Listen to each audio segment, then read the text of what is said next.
magandang umaga po sa inyong lahat mga kababayan. At ngayong araw pong ito ay pupuntahan po natin ang bahay po ni Nanay Lorna sa Sitio Lucadang dahil yun nga, hindi na siya nakatira doon. Ang worried ko ay baka kung sino na ang nakatira at baka sira-sira na ang bahay, no? Kahit paano, yun po ay pinaghirapan nating lahat na maipagawa yung bahay na yun. Ayoko naman na masisira. So ngayon kami lang po magkakasamang tatlo. Ayan, wala po sila madam, wala rin po sila JR at si Jason kasi nakauwi na. So kami na lang po ang magkakasama ngayon. So tingnan natin yung bahay ni Nanay Lorna doon kung maayos pa rin ba. Kasi pagka yun nasira siya, wala na silang uuwian.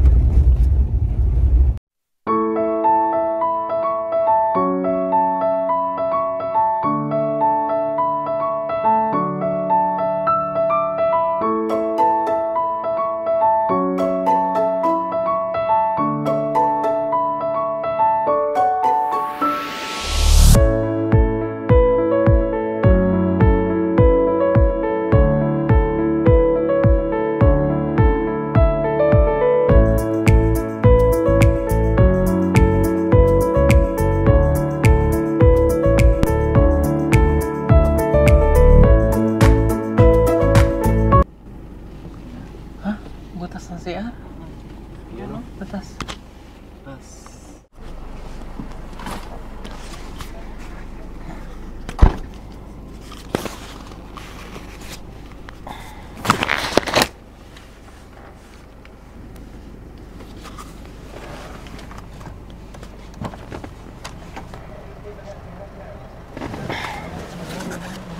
Init.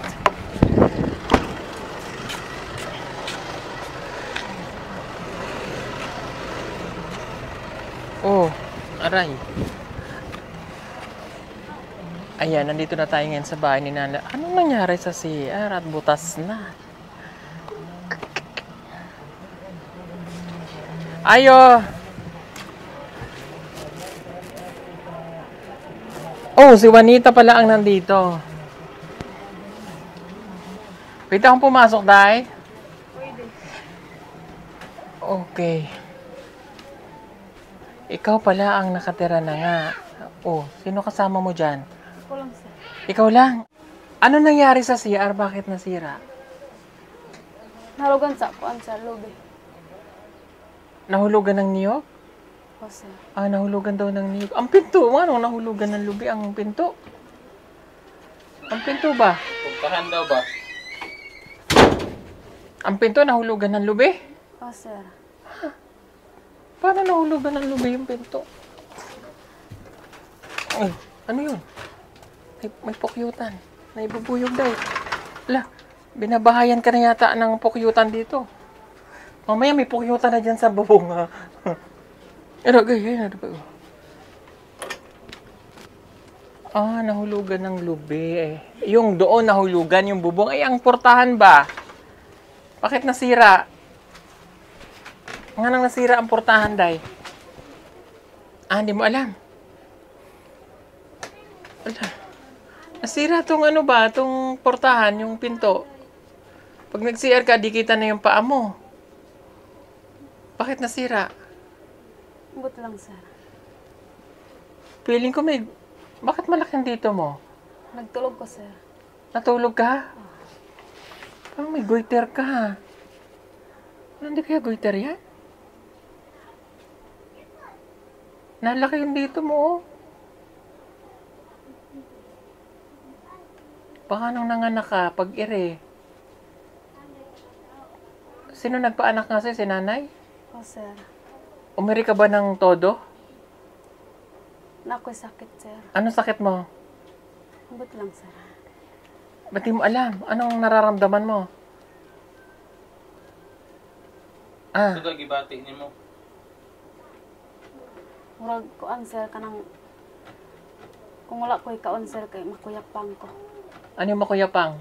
Yung himatayin. Pag wala daw siyang kain, ay lahat naman, pag walang kain, himatayin talaga. Yes, sir. Pag hindi kumain. O, nasa ng iyong bana? Nang-oral, sir. Ayun, mabuti. Okay, kaya ako nandito kasi tinitingnan ko nga yung bahay. Basig masira at kung ano ang mangyari sa bahay. Sabi naman ni Nana Lerner na ay papatiran nga daw kay Juanita. So, masaya naman ako at nakita kita dito nakatira. Ganyan, dapat malinis tulad ng nanay mo. Naghahanap buhay ng mister mo. Yes, sir. O, kamusta naman ang paghahanap buhay? Okay lang, sir.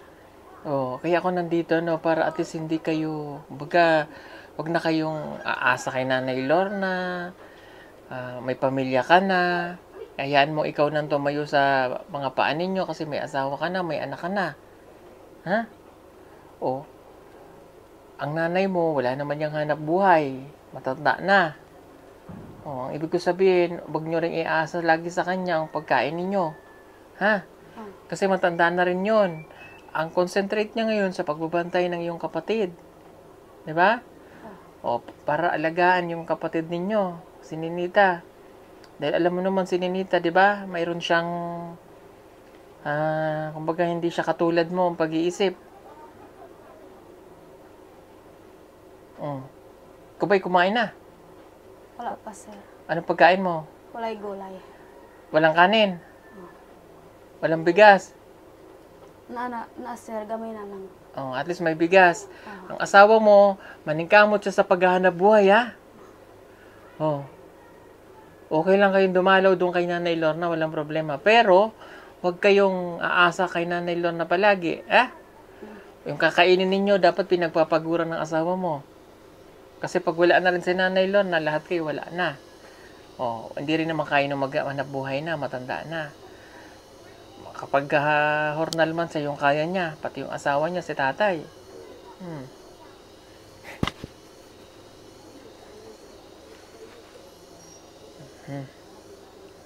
Kung alam mo, kung ikaw sana ay nagtuloy sa pag-aaral mo, no? Edi sana binaliktad natin. Yung sana yung plano ko nun eh. Para kung ikaw sinusubaybayan kita nun kung nag-aaral ka talaga eh. O, di sana ikaw yung pinalit ko sana kay Ninita. Ay ngayon ay nag-asawa ka. O, di ba mahirap may asawa? O, sir, mahirap na. O, kung nag-aaral ka, nakinig ka doon sa mga sinasabi ko nun, huwag ka muna mag-aasawan, pinagpatuloy mo yung pag-aaral mo, di hindi ganito ang buhay. O, daw nanganak ka. Ilang taong ka na ngayon? Ano na, sir? 18. Oh. Mag-18 ka. Oh, hindi mo natapos yung pag-aaral mo. Anong grade ka lang? Grade 6. Oh.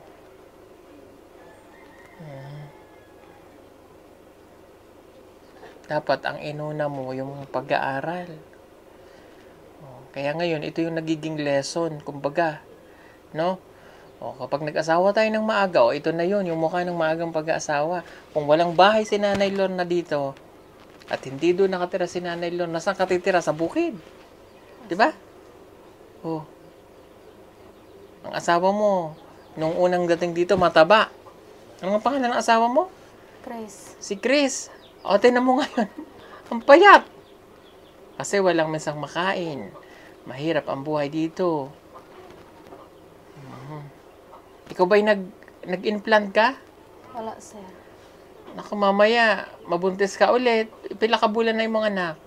Ano, sir? Tulo. Oh, 3 buwan na yan eh.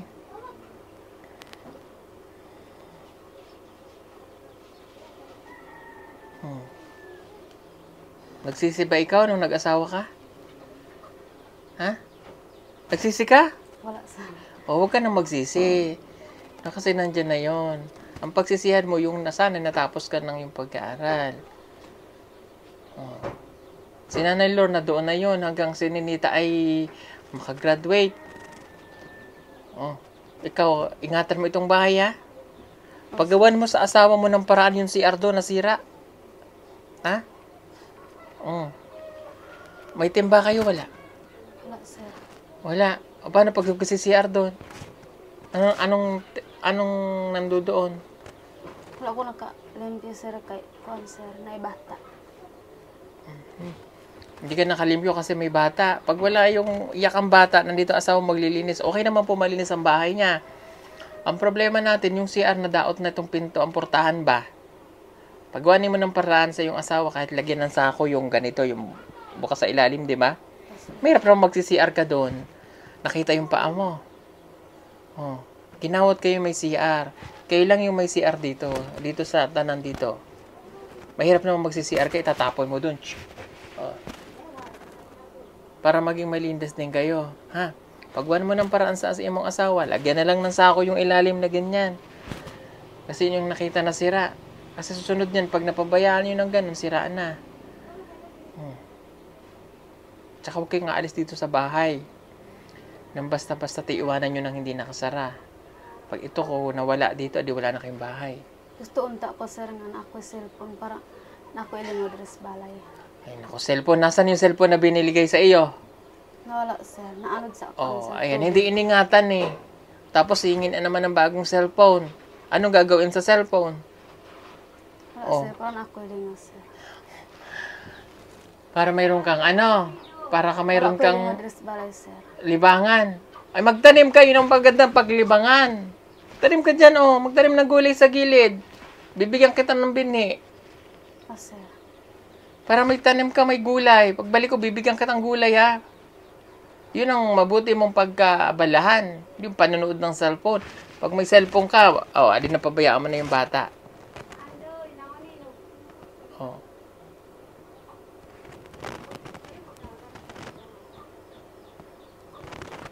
Habang nandito ka sa bahay, mag-aral kang magsulat. Marunong ka naman magbasa, di ba? Yes sir. Oh.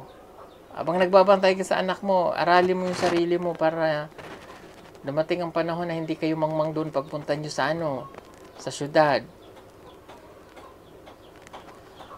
Sorry for my word na sabi ko yung mangmang. I mean, yung bang walang alam. Sorry ha, napapagalitan ko eh. Kasi imbis na sana noon, nag-aaral ito eh, yan, nag-asawa. Ingatan mo itong bahay ha. Yes sir. Oh. Bibilang kitang pambili ng timba. Bili ka ng timba para may magamit ka dun sa CR. Para pag magsi-CR. Wala ka rin batya dito. Wala kang ano. Pag maglalaba ka, asan ibutang ang labahan? Nangihiram ka ng batya. Yes sir. Mas Mariusip. Bumili ka ng batya ah. Batya. Kasi nagsasarili na kayo. Hindi na kayo na kay Nanay Lorna. Okay? Para hindi na iaasa lahat kay Nanay Lorna. Bibigyan kitang pambili ng batya, ng timba, para may magamit ka doon. Hindi naman po mahirap ang tubig nandun lang. Pag-iipon ka ng tubig mo, dapat laging may tubig dito, ha? Paano pag nagkasunog at nagluto ka dyan, di wala kang pambuhos? Oh, iingatan mo yung dito nyo at baka magkasunog. Pag nagluto, titingnan. Kaya dapat lagi kang may tubig dito. Para in case of emergency, nagliyab yung ano ninyo dito, tanawa ba? Oh, ay may bata ka eh. Pag nagluto ka dito, oh, makat dito yung apoy, sunog na ang balay nyo. Kaya dapat lagi kang may tubig dito. May timba, ah. Wala ko nakalimpi sir. Hindi naman madumi. Kasi, hindi naman madumi. Malinis naman eh. Basta wag lang pababayaan ito, ha? Yes sir. Naintindihan mo sinabi ko? Huwag kang magagalit sa akin, ha? Kasi kaya ako ganito, concerned pa rin ako sa inyo. Ha? Itong bahay na ito, pinagawa ko ito noon kasi gusto ko may matiran kayo ng maayos kaya ayokong masisira. No? Sa tanang ng mga nandito, kayo lang yung may magandang bahay. Di ba? O, kaya ang gusto ko, kahit ikaw yung naririto, Juanita, ikaw maglinis nito, maayos mo ito, at wala si Nanay Lorna, hindi ito masisira. Kasi ikaw na yung naririto, ikaw na yung may bahay. Di ba? Yes sir. O si Nanay Lorna, doon na yun eh. O kung dadalaw man siya dito, di pa minsan-minsan kung makakadalaw. Kaya gusto ko malinis to. Ito hindi masisira. O matibay ito. Tibay ng pagkakagawa dito ng pinagpagawan. O. Kung pasukin dito yung mga bata, maglalaro tapos nagkakalat lang. Doon lang sa labas. Yes sir. Ha? O.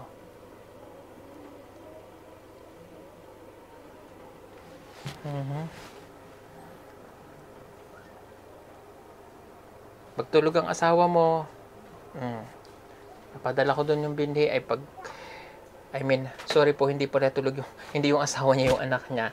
Pagtulog yung anak mo, magtanim-tanim ka ha. Yes sir. Oh, pero papakinggan mo rin kung yung anak mo ay hindi gising. Kasi baka mamaya umiiyak, hindi mo pa naririnig. Naintindihan mo na, Juanita? Yes sir. Hindi pwedeng laging asa kay nanay ha. Tatrabahunin mo ang iyong asawa. Ha? Tapos, paglilinis ang bahay. Okay? Magtatanim ka dyan sa paligid. Ha? Po, sir. Oh, ayoko nang makikita na darating ako dito, madumi ang bahay at may sira dito, sira doon. Ha? At iingatan, pang-anim, iingatan mo ang abuhan. Po, sir. Laging may tubig dyan para just in case na hindi mo napansin, lumiyap, may pambuhos ka agad. Kasi pag nasunog na, wala na kayong bahay. Ha? Po, sir. Pabilin mo ang asawa mo dyan sa... May tinda-timba dyan sa Mapula. Mayroon dyan, may tindahan dyan. Pabili mo ng timba at saka balde. Salamat lang, sir. Oh. Oh. Kuniti. Salamat, sir. Pambili mo ng ng pagkain mo, ha? Po, sir. Okay? Yan ay para sa inyo. Huwag mo ihahatag sa iba. Kasi pag kayo ang nawalan, bibigyan ba kayo? Dili, sir. Di ba hindi? Oh. Hindi natin sa nila tinuturuan ng maging tamal. Ito binibigay ko sa'yo dahil may kailangan akong pagawa sa'yo. Ngayon, pag nakita ko yan na hindi mo nagawa, hindi na kita babalikan din. Ha? Oh. Naintindihan mo? Po, sir. Okay, yung sinasabi ko sa'yo, ulitin ko ulit para na ma-remind sa utak mo. Bili ka ng timba, bili ka ng balde, o timba o balde at saka batya. Tig-dalawa para may tubig ka dyan at yung gagamitin mo sa paglalaba. Kailangan may laging may tubig dyan, 2 timba. Magkano lang yung timba? 200. Diba? 200 o 250 o di 500, dalawa. Wala man motor, sir. Ha? Wala yung motor. Nasaan yung motor na sinasakyan ng asawa mo? Kuan man to ni Peking Bombay. Oh. Utusan mo yung asawa mo, gumawa siya ng paraan kung paano siya makakabili. Ha? Po, sir. Hindi yung pag sinabing walang motor, wala na. Anong dapat gawin? Nakakapunta nga kayo doon kay nanay eh. O, paano kayo nakakapunta kay nanay? Nasakay kayo sa motor, di ba? Po, sir. O, kaninong motor yon? Nga dito sa Peking Bombay. O, Among gihuraman lang. sa Mapola mayroon dyan eh. O, mayroon dyan bilihan sa Mapola. Kasi pag ako pa ang bumili niyan, matatagalan pa ako pagbalik dito. Ay, wala ka na yung magamit dyan. Ayoko kasi nakikita ko yan lang eh. Wala man lang timba eh.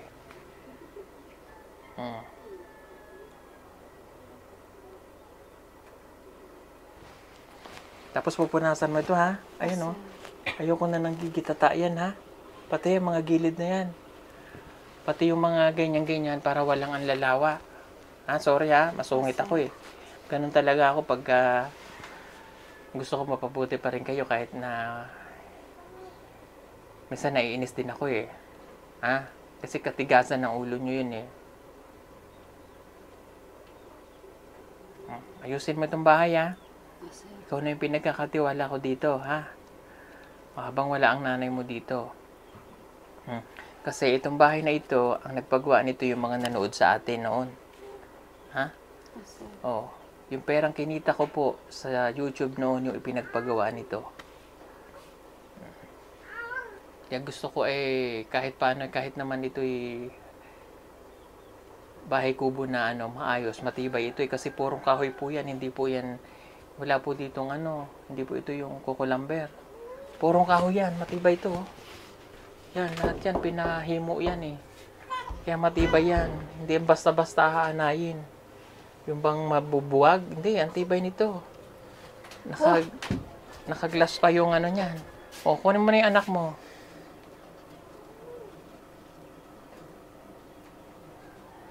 Sige na, itago mo na yun, manita.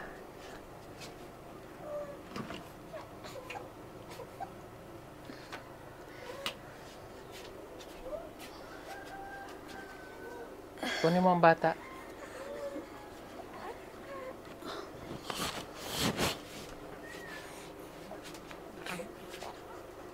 O siya, sige po mga kababayan. At ako'y aalis na. Sorry po sa aking mga nawika. Para lang maano ko itong mga batang ito. Salamat po sa inyong lahat and God bless po. Alis na po kami. Bye-bye. Marami pa sa atin ngayon hindi pa alam na gumamit ng solar. Pero hindi nyo ba alam na napakadali lang naman talagang gamitin ng solar dahil meron na tayo ngayon ng mga smart solar na kahit kayo mismo ay kayang-kaya nyong ikabit ito sa inyong tahanan. That is 200 watts na pwede nyong gamitin indoor and outdoor. Napakaliwanag na nito at talaga namang makakatipid pa kayo sa kuryente. At ang maganda pa dito ay may kasama na itong remote na pwede nyong kontrolin. Pwede nyo itong iset ng 3 hours, 5 hours, or 8 hours. At ang isa sa nagustuhan ko dito ay malaki na ang kanyang solar panel. Na makapagbibigay ng continuous lightning na up to 12 hours. Let's say, alas 6 ng gabi nyo binuksan, mamamatay pa siya ng alas 6 hanggang alas 8 ng umaga. At ang maganda dito, hindi basta-basta nababasa ang bulb nito dahil waterproof na. Kaya kung gusto nyo pong mag-order nito ay mag-message na kayo dyan sa PB Team Solar.